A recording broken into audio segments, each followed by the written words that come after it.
Porsche's design strategy is based on two pillars. One of these is brand identity, the other is product identity. Brand identity means recognizing that the car is a Porsche. Product identity means recognizing which Porsche it is. The new Cayenne has of course been defining the Porsche brand very successfully in the segment for over 15 years. This made it all the more important for us at the Porsche Design Studio to continue carrying this success story forward.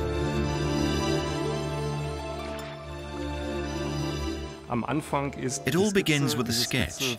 This sketch is elaborated on and thereby finds its way into the digital world. This is the beginning of something that resembles a game of ping pong. In other words, the pictures from the digital data model are revised by hand, and those changes are in turn incorporated in the digital model. If we go through the car, starting from the front,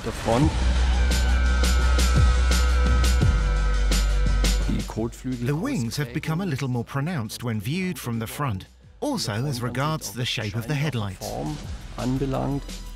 Looking inside the headlight unit, you see that it is maximally modeled in 3 dimensions.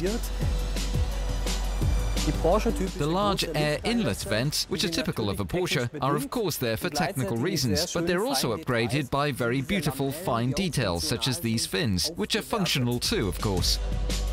The previous model already had a very dynamic roofline, in my opinion. But we've done some more work specifically on this line, as well as on the outline of the side windows. We now have a markedly flatter roofline, which makes the vehicle sportier. We have also designed a very beautiful dynamic outline for the side windows, making it look even more like a sports car. I always say the 3 most important aspects of automotive design are 1. The proportions, 2. The proportions, and 3. The proportions. The relative size of the wheels compared with the body is extremely important, of course. When it comes to the fine-tuning, this includes the design of the rims, which can be made to look a bit bigger. Looking from the rear, we have Porsche's typical brand identity. The cockpit is drawn inwards. We have these shoulders. We have the ribbon with the rear lights, which is part of the brand identity. The story behind this is simply that we introduced the ribbon to the sports car as a new element. And this design element was then consecrated and became part of the Porsche brand identity. In purely stylistic terms, the ribbon of the rear lights help us to distribute the volume better. The car looks distinctly more lightweight.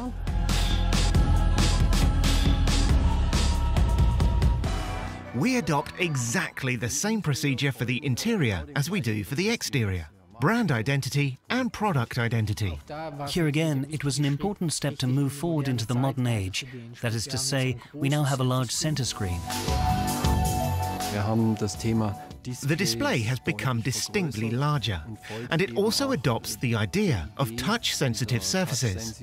We also try to give the driver and passenger the sense of really becoming a part of this machine.